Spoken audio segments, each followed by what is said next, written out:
Hi అండి.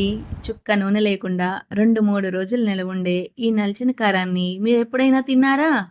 తినుండకపోతే ఒక గొప్ప రుచిని మీరు మిస్ అయినట్టేనండి. ఎందుకంటారా? దీని రుచి అలా ఉంటుంది మరి. చేయడం చాలా సింపుల్.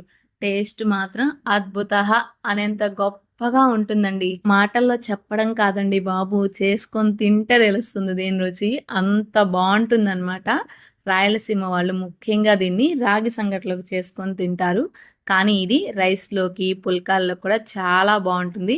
ఒక్కసారి నన్ను నమ్మి ఈ రెసిపీని ట్రై చేయండి. మీరే చెప్తారు, "అక్క ఒక మంచి రెసిపీ చూపించావక్క" అని.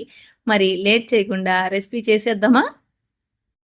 దీనికోసం ముందుగా ఒక 10 గ్రాముల చింతపండుని శుభ్రంగా 2 సార్లు కడిగి, మునిగేంత వరకు నీళ్లు పోసి నానబెట్టి పక్కన పెట్టుకుందాం.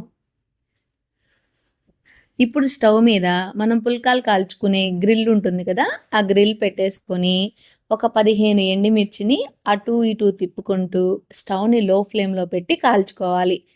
మిరపకాయలు పైకి కొంచెం నలుపొచ్చినట్లే కనిపిస్తాయండి. ఏమీ కాదు. మనం అటూ ఇటూ తిప్పి మిరపకాయ మొత్తం కాల్చుకున్నామనుకోండి, మనకి మెత్తగా లేకుండా ఉంటుంది.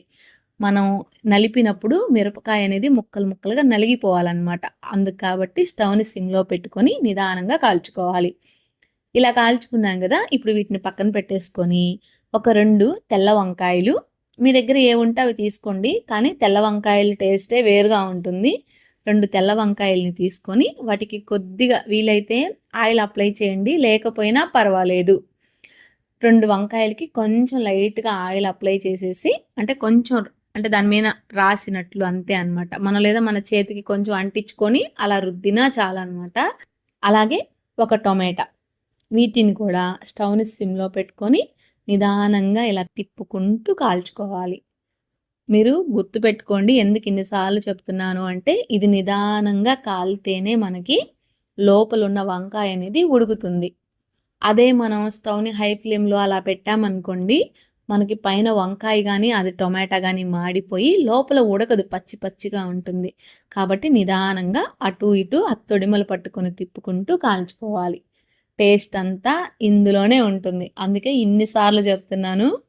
ఇప్పుడు ఒక బౌల్ తీసుకొని, మనం తీసుకున్న ఎండుమిర్చిని మనం కాల్చుకున్న ఎండుమిర్చిని ఒక టీ స్పూన్ అంత ఉప్పు వేసేసి చేత్తోనే ఇలా నలుపుకోవాలి. మనం కొంచెం ప్రెస్ చేస్తూ నలిపాము అంటే మనకవనేది నలుగుతాయండి. మీకు చేతులు మంటగా అనిపిస్తుంది అనుకుంటే గ్లౌజ్ వేసుకోండి. లేదు అసలు మనం నలపలేము అనుకుంటే వాటిని మిక్సీలో వేసి లైట్‌గా అట్లాగా పల్సివ్వండి. మనకలా ముక్కలు ముక్కలుగా మెదుగుతుంది. ఓకేనా? ఇందులోనే మన నానబెట్టుకున్న చింతపండుని పులుసు తీసి పోసుకోవాలి. అలాగే ఒక 5, 6 వెల్లుల్లి రెబ్బల్ని కొద్దిగా దంచి వేసుకొని, కొంచెం అంటే ఒక చిన్న బెల్లం ముక్కను కూడా యాడ్ చేసుకుంటే టేస్ట్ అనేది చాలా బావుంటుంది. ఇక్కడ క్లిప్పింగ్ మిస్ అయిందండి. ఖచ్చితంగా చిన్న బెల్లం ముక్క వేసుకోండి. టేస్ట్ అయితే చాలా బావుంటుంది. ఇలా మరొకసారి బాగా నలిపి, కొద్దిగా వాటర్ యాడ్ చేసేసి కలిపి పక్కన పెట్టేసుకోండి. ఇప్పుడు కాల్చుకున్న వంకాయ మీదున్న నలుపును కూడా తీసేసి చిన్న చిన్న ముక్కలుగా కట్ చేసుకుందాం. మీరు చేత్తో నలపగలిగితే నలిపేయొచ్చండి.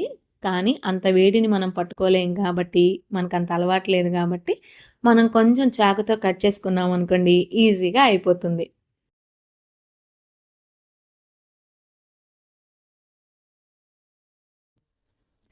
ఇప్పుడు టమాటాని గూడా పైనున్న లేయర్ తీసేసి కట్ చేసుకొని ఈ బౌల్‌లోనే వేసుకుందాం. అలాగే ఒక చిన్న సైజు ఉల్లిపాయని సన్నగా కట్ చేశానండి. ఈ కట్ చేసుకున్న ఉల్లిపాయ ముక్కల్ని గూడా వేసుకొని మరొకసారి చేత్తో బాగా నలిపామనుకోండి ఒక్క 2 నిమిషాలు ఆ కారమంతా ఈ వంకాయి, టొమాటా, ఉల్లిపాయ ముక్కలకి పట్టి అబ్బా! తినేటప్పుడు భలే రుచిగా ఉంటుందండి. ఇంతేనండి. చాలా సింపుల్ అనమాట ఈ కారం చేయడం. ఫైనల్‌గా కొద్దిగా కొత్తిమీర యాడ్ చేసేసి, వెళ్ళి కమ్మగా అన్నంలో గానీ, పుల్కాలో గానీ, లేదు వీలైతే రాగి సంకట్లో గానీ వేసుకొని తిన్నామంటే, నిజంగా చెప్తున్నానండి చికెన్, మటన్ కూడా తినరనమాట. దీంతోనే తినేస్తారు. మరి ఈ వీడియో నచ్చిందా? నచ్చితే లైక్ చేసి, షేర్ చేసి, మన ఛానల్‌ని సబ్స్క్రైబ్ చేసుకోండి. మళ్ళీ మరో మంచి రెసిపీతో మళ్ళీ కలుద్దాం. Thank you. Bye bye. Rayalaseema recipe ఏంటి? మాధవక్క చూపించడం ఏంటి అనుకుంటున్నారా? మా అత్తగారిది గూడా రాయలసీమేనండి. అందుకనే అనమాట.